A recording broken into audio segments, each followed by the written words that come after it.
"We're not paying for your little $2,000 vacation," my boss said, denying my work travel. A letter from our largest client arrived during the board meeting. The CEO read it, his expression froze. He slid it to our lawyer, whose only question was, "Where is she?" I was elbow deep in a shipping manifest from Shenzhen, trying to track down a pallet of misrouted fan blades, when Tyler leaned over my cubicle wall with the grace of a man who thinks cologne is personality. "Hey Britt, I need you to fix whatever's going on with Omega Plastics. They're whining again." Whining. That's what he called a full stop on a $1.2 million supply contract. I nodded like always, scribbled it down, and quietly rerouted the shipment using 3 favors, 1 bribe fine, expedited customs fee, and a 6-minute phone call in broken Mandarin. Problem solved. Tyler would later tell the board it was his pressure tactics that got things moving. That was my life. A human band-aid for corporate paper cuts, the quiet fixer. No spotlight, no fanfare, just fluorescent lights, tepid coffee, and a LinkedIn page that hadn't been updated since Bush was in office. Vendors knew my name.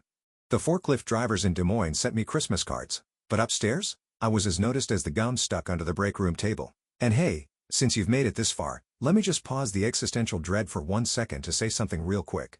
If you like hearing stories like this, the kind your boss wouldn't want you listening to, hit that subscribe button and throw us a like. 90% of y'all binge these tales like vending machine peanuts without subscribing. It's free, and it genuinely keeps this caffeine-fueled team from jumping into a shredder feet first. Alright, back to the chaos. So yeah, I kept things moving. When our Detroit plant had a hydraulic seal crisis that threatened to delay 3 weeks of output, I called in a favor from a Serbian vendor I hadn't spoken to since 2008. He still remembered me, called me Brittany of the Blizzard because I once navigated an entire procurement deal during a snowstorm using only burner phones and sticky notes. I got the seals flown in on a private courier jet. Tyler sent a thank you email to himself. My reward? A last-minute calendar invite to a leadership roundtable on vendor visibility hosted by Tyler, where I was asked to take notes and fetch a fun sparkling water for the VP of Marketing. I grabbed her a room temperature LaCroix, typed up 12 pages of logistics insight, and watched as Tyler plagiarized my summary into a PowerPoint that somehow managed to use Comic Sans. But I didn't complain. I didn't raise my voice. I kept showing up. Early mornings, late nights. I became the department's invisible net. Everyone fell and I caught them. Then came the email. It was from Lazar Kovacs, Hungarian founder of a legacy microchip supplier we'd been using for years. One of those behind-the-scenes companies no one in the C-suite remembered, but without which our top-selling product wouldn't even turn on. He was cordial, but blunt. Their factory was shifting production priorities. If we wanted to stay on the buyer list, we needed a rep at the annual Eastern European Vendor Summit, in person. In Baykesk Saba, I forwarded the message to Tyler with a simple request, approval for a $2,000 travel expense. I laid out the urgency. I warned that this was our last shot to lock down supply for a component that powered over 40% of our revenue. I didn't even add per diem. He called me into his office and laughed. $2,000? For what? A sightseeing trip and some goulash? We're not paying for your little vacation, Brittany. I didn't respond. Just smiled that tight-lipped, frozen smile women learn in middle management when we're being slapped with a condescending insult disguised as financial prudence. He waved me off and muttered something about real priorities. That night I sat in my dark kitchen, still in my work slack, sipping flat Diet Coke and listening to my dog snore. My laptop was open.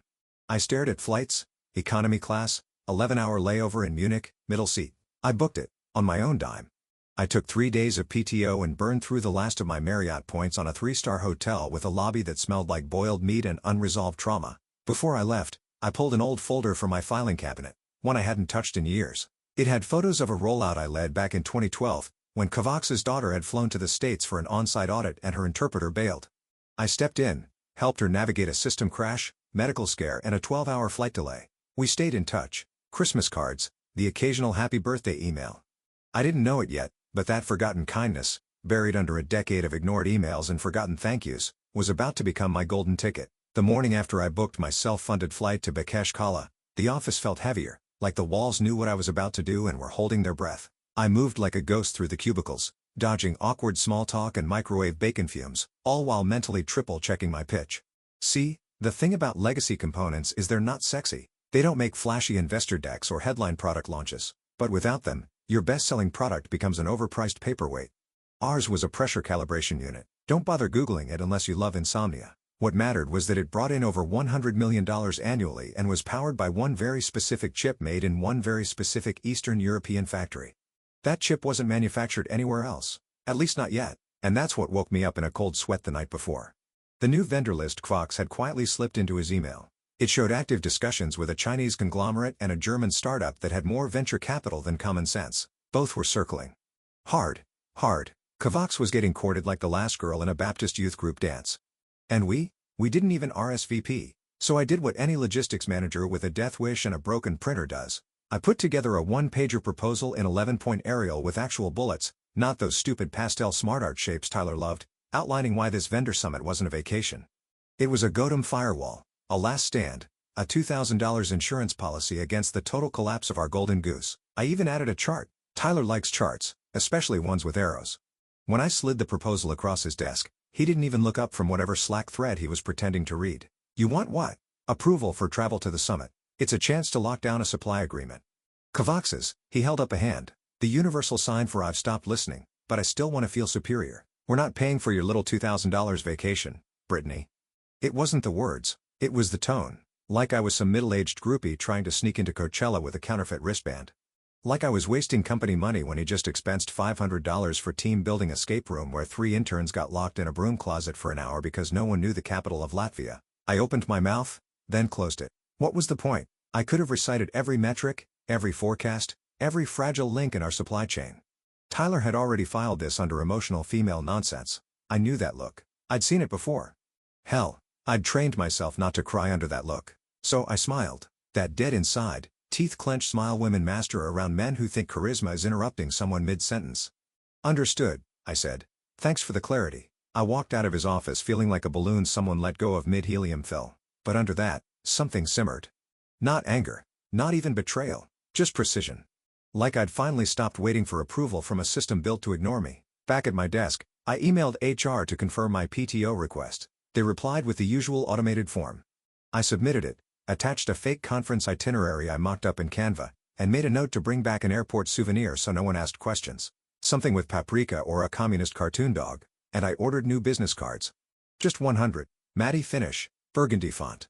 Name, Brittany Sharp. Title, Independent Vendor Relations Consultant Company. Sharp Point Logistics LLC. I figured if I was going to be invisible to my own company, I might as well be visible to theirs. By noon, I had booked my hotel. By 2 p.m., I'd made a quiet call to Alina, the founder's daughter. I hadn't spoken to her in 6 years. She picked up on the first ring. Brittany? Alina? I got your father's email. I'd like to come to the summit. Silence. Then a low chuckle. You always show up when it matters. I smiled for real that time.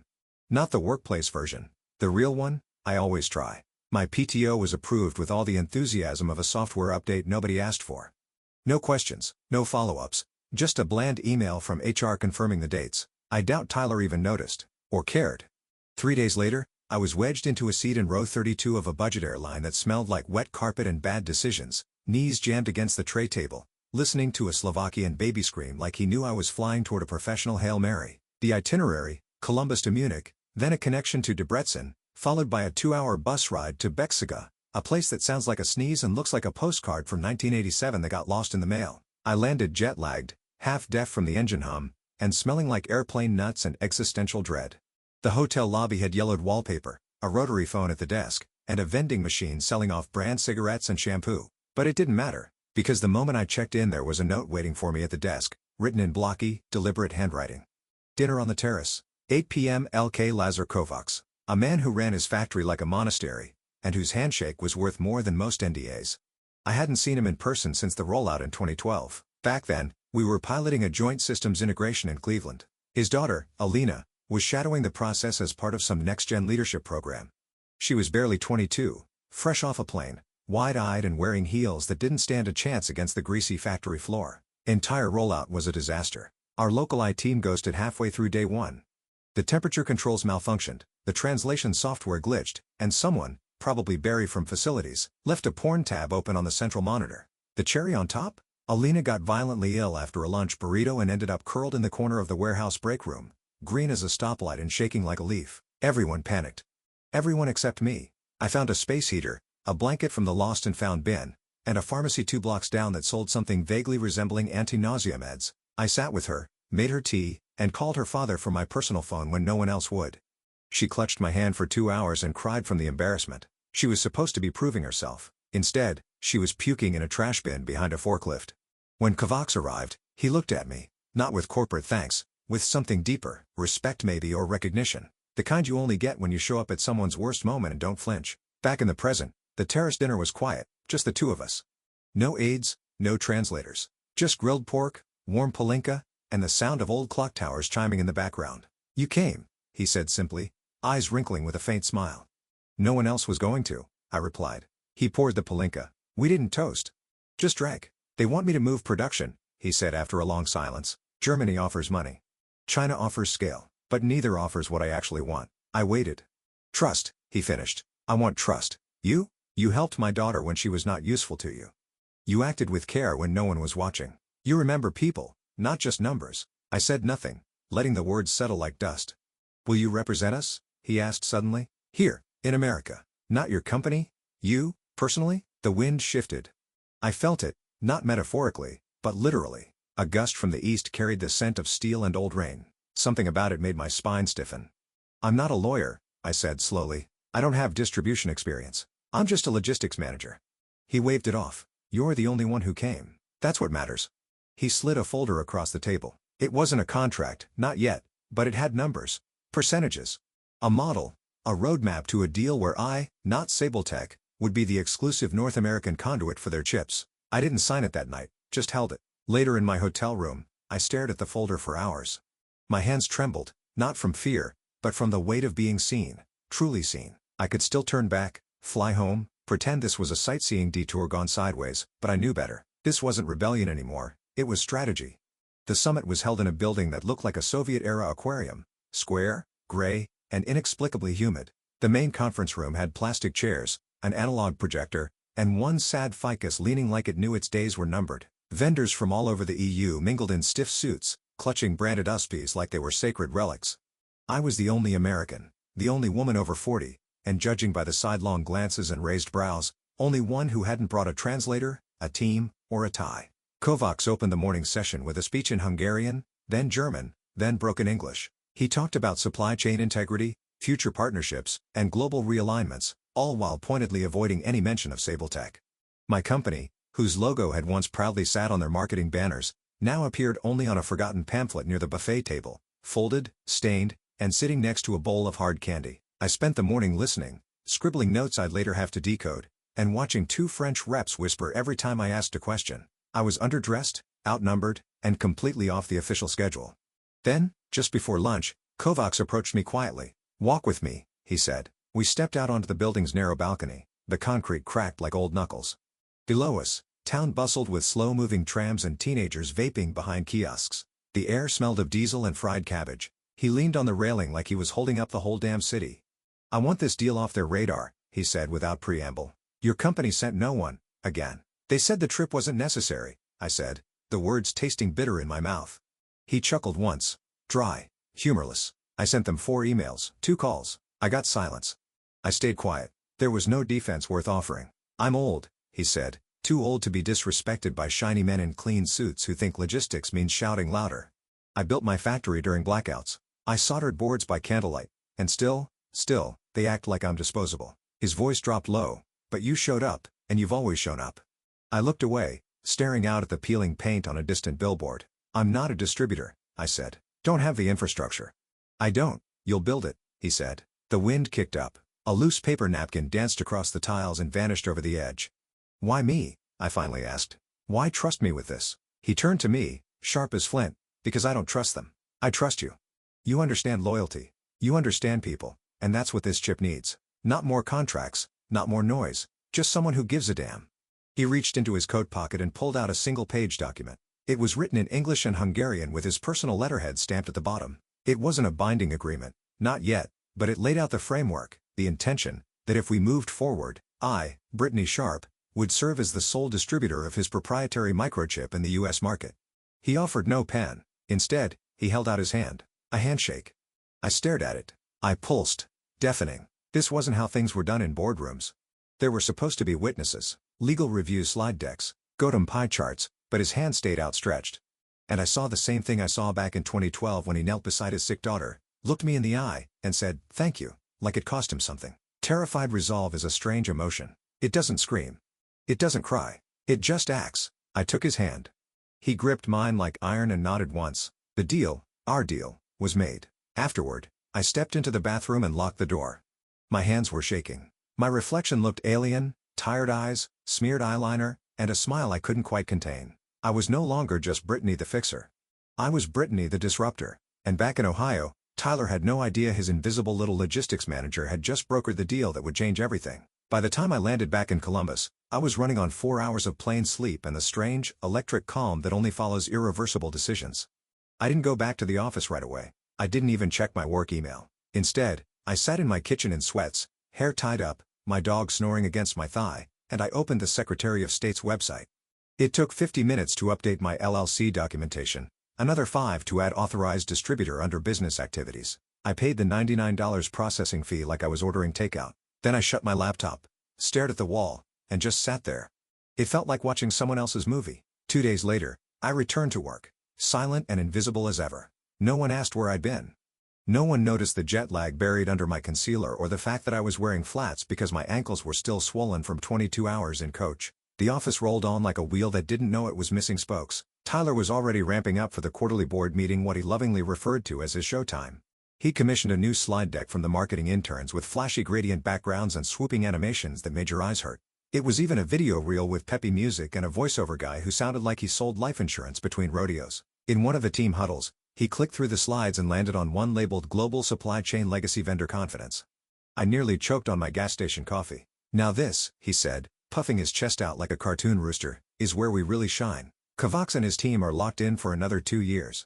You've built a foundation of trust, long-term vendor stability, folks, that's the name of the game.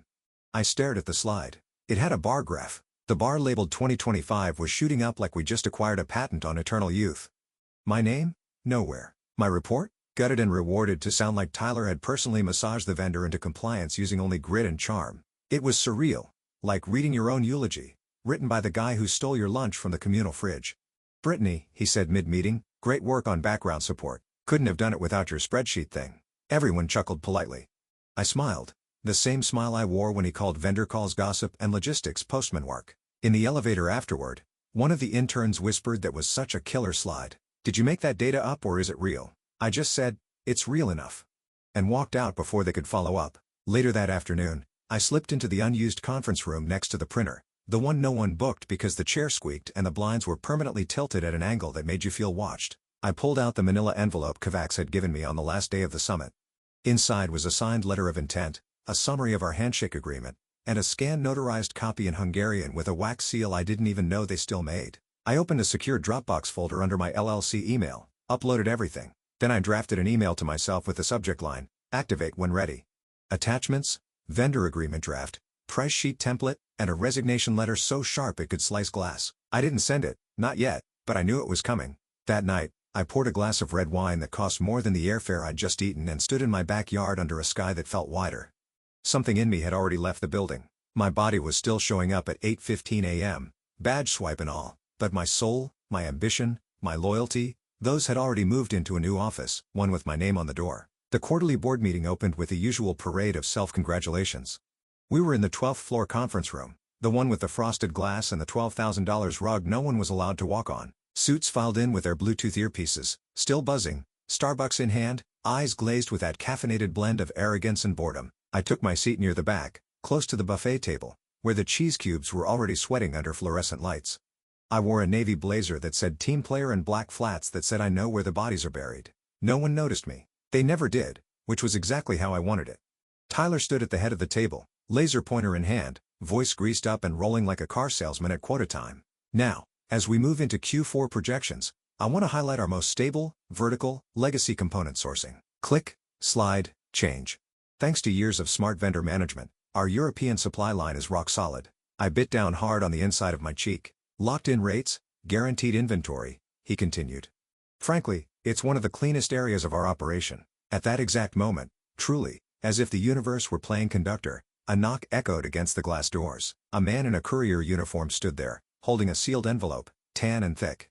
With red ink across the front, personal and confidential to be opened by CEO, only the receptionist cracked the door and whispered something to one of the assistants. A minute later, the envelope was in the CEO's hands. He looked puzzled, then intrigued. Probably thought it was a thank you letter or a private invite to a startup's yacht launch. You know, CEO things. Then he opened it. His posture shifted in real time. Shoulders collapsed inward, brows furrowed, jaw slacking like someone unplugged him mid-boast. The room, which had been filled with the low murmur of side chatter and coffee sips, felt eerily silent. He read the letter once, then again. Finally, without a word, he slid it across the table to the general counsel, a man who normally looked like he did crosswords during HR briefings. The lawyer took the page, adjusted his glasses, and began to read. The silence stretched. People fidgeted. Tyler shifted from foot to foot and fake laughed like it was all part of some surprise birthday plan. The lawyer blinked, slowly, then looked up at the CEO. "You weren't aware of this?" The CEO just shook his head. The lawyer turned back to the room and scanned the sea of suits until his gaze landed on me, the last person anyone would have thought to question. The spreadsheet girl. The vendor whisperer. The footnote in the PowerPoint. "Where is she?" he asked. I raised my hand, calm, steady, like I was answering a roll call. Tyler squinted at me, confused. "Brittany, what? What's going on?" I stood, smoothed my blazer, walked toward the head of the table, heels tapping like a metronome for doom. "Inside that envelope," I said, "is a notarized letter from Kavox Technologies." No one breathed. "The letter confirms that, as of this week, all future shipments to the United States will go exclusively through a single intermediary." Pause. "Let it burn. That intermediary is my company." Dead silence. "The kind you feel in your teeth, you mean?" "Through Sable Tech," Tyler finally asked, his voice climbing an octave it had no business visiting. I turned to him, not with anger, not with spite, just with truth. "No, through SharpPoint Logistics, LLC." The lawyer cleared his throat. "The letter also includes a scanned vendor agreement and a timeline for transition. Effective immediately." The CEO looked like someone had handed him a bomb disguised as a birthday card. Tyler sputtered, "But you can't just, what the hell is this?" I met his panic with something he hadn't seen in years: control. "This is what happens," I said, "when you confuse loyalty with silence. I asked for $2,000 travel budget. You said no." Then I reached into my leather tote and pulled out 3 documents. My resignation letter, a notice of vendor transition, bound price list. I placed them neatly in front of the CEO. "Let's continue the meeting," I said. "You'll want to flip to the next slide. It's about your inventory assumptions." I walked back to my seat, but I didn't sit. I didn't sit because I wasn't coming back. Not to that chair, not to that room, not to that version of myself, the one who waited her turn, softened her voice, shrank her spine to fit in a space too small for her competence. That woman was gone, buried in a shallow grave of unpaid overtime and reheated team lunches. I walked to the center of the room, placed my hand on the CEO's chair, lightly, like claiming territory, and said, "There are 3 documents in the packet. First, my resignation letter, effective immediately." The CEO didn't look up. He was still staring at the vendor letter like it might rewrite itself if he blinked enough times. "Second," I continued. "Formal notice of distribution rights filed with the Hungarian Ministry of Trade and verified through the U.S. Commercial Liaison, all legal, all above board." The lawyer flipped through the folder, lips moving silently. He turned one page, then another, reached the notarized seal, paused. "It's airtight," he muttered. "Every clause is triggered. She holds exclusive representation." Tyler stepped forward like he thought physical proximity would change the facts. "You're bluffing," he snapped. "There's no way Kavox would cut us out. We're his longest partner. We built." "You built nothing," I said calmly. "You forwarded emails. You ignored the warning signs. You thought relationships ran on autopilot, but supply chains don't remember titles. They remember who shows up." He opened his mouth again, but the lawyer cut in. "She's not bluffing. This is enforceable. Her LLC is now the exclusive vendor representative for all North American transactions tied to this chip." There it was, my name, not whispered behind a cubicle or scribbled at the bottom of a Gantt chart, spoken aloud in a room full of people who'd once forgotten I existed. "SharpPoint Logistics, my company, my terms." "You don't understand what you've done," the CEO said, finally finding his voice, ragged like it had been dug up from 6 feet under. "You have investor commitments, production timelines, contracts built around continuity." "Then I suggest you update them," I replied, because continuity just took a different shape. The room felt heavier, like the oxygen had thickened. Phones stopped buzzing. No one moved. I turned to the intern by the screen. Poor girl looked like she just watched a live episode of Succession. "Could you please exit the slide deck? We're past the vendor stability section." She nodded and shut the laptop like it might bite her. I reached into my tote one last time and pulled out a single page, just one. A clean, itemized vendor pricing sheet. New rates, rush order fees, penalties for non-compliance, all 3 times what they'd been paying. No volume discounts. No grandfather clauses. "This," I said, laying it down like a dealer with the final hand, "is what stability costs now." The CEO didn't touch it. Tyler finally tried one last swing. "You're screwing the company. You realize that, right? You're nuking a 20-year partnership." I looked at him, and for once, I didn't smile. You're confusing self-preservation with sabotage. I gave you a chance to invest in loyalty. You called it a vacation. Then I turned back to the board and delivered the final blow. Not shouted, not dramatic, just firm. My title now is Principal Consultant and Authorized Distributor for SharpPoint Logistics. All component shipments will be routed through my firm, effective immediately. And if you'd like to negotiate, we can schedule time. But my availability fills up quickly. No one clapped. No one needed to. Power doesn't announce itself. It just enters the room and takes its seat. I collected my tote, nodded once, and walked to the door. Behind me, the lawyer leaned in toward the CEO and said something I couldn't quite hear. But I didn't need to, because I already knew the translation. You should have paid for the trip. I was almost at the door when Tyler finally found the courage to make one last swing, though calling it courage is generous. It was the kind of swing a drowning man makes, wild and flailing, all elbows and panic. This is extortion, he barked, his voice echoing off the glass walls like a fire alarm no one bothered to shut off. You're holding the company hostage. This is blackmail. I turned back slowly. One last look. The room was frozen in that uncanny valley between denial and comprehension, directors blinking in slow motion, legal flipping through documents like they were looking for a trapdoor. The intern had backed herself into the corner by the fruit platter, half a grape in her hand, fully traumatized. Extortion, I said, cocking my head, voice even? No, extortion is demanding money to fix a problem you created. I stepped back to the table, placed the price list neatly in front of the CEO like a waitress dropping off the check for a meal no one enjoyed but everyone ordered. This is business, the same business you refused to fund. I gave it a moment, let the silence swell like a balloon, then added, the same business you said wasn't worth $2,000 and a coach class seat to bake a saba. The CEO didn't touch the paper, but his eyes were fixed on the numbers. They were printed in bold, clean rows, no tricks, no small font, just facts. Base unit price, triple the previous rate. Rush order penalty, 40% surcharge. Inventory reservation fee, monthly, non-refundable.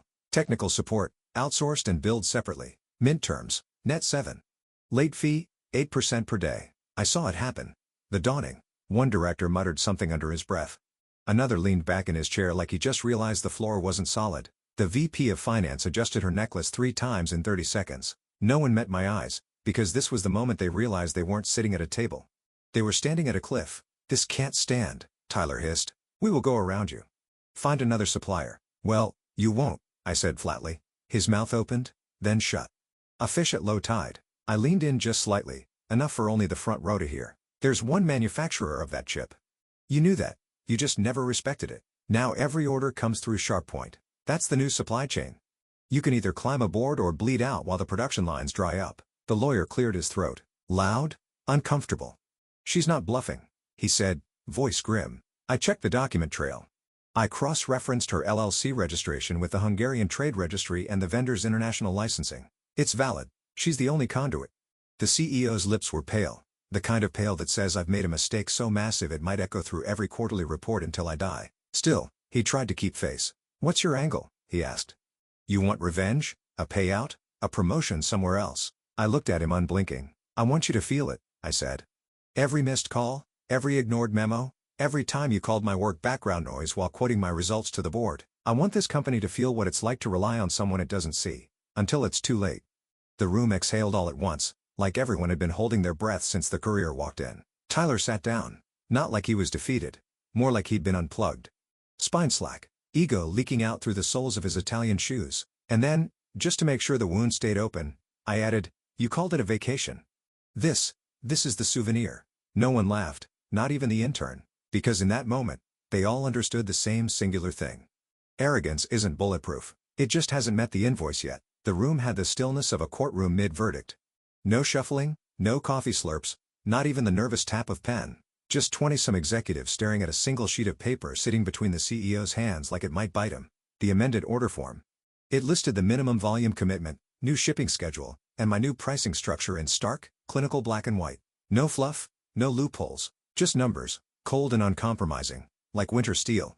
A mirror held up to a boardroom that had spent too many years congratulating itself for breathing. The CEO stared at it for what felt like an hour. His right hand hovered above the signature line.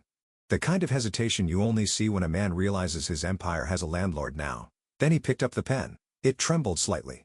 Enough to notice, not enough to excuse. One stroke at a time, he signed his name. I watched as the ink dried in real time, sealing a new era with all the grace of a funeral. He didn't look up, didn't speak. I didn't gloat. I didn't need to.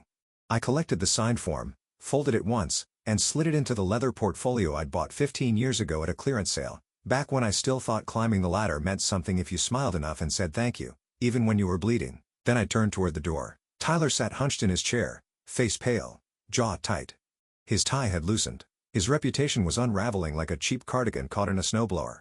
I walked past him without a glance. No eye contact, no last word, not even a smirk. He wasn't worth the punctuation. I reached the door, opened it slowly, let the sunlight pour in like judgment. For 1 second, just when I paused half in, half out, my heels on their carpet, my name in their mouths, my deal in their hands, then I said it. Soft, clear, final. You thought the trip was too expensive. Now you get to find out what cheap really costs. And I walked out. Not fast, not triumphant, just steady, the way someone walks when they no longer carry anything that doesn't belong to them.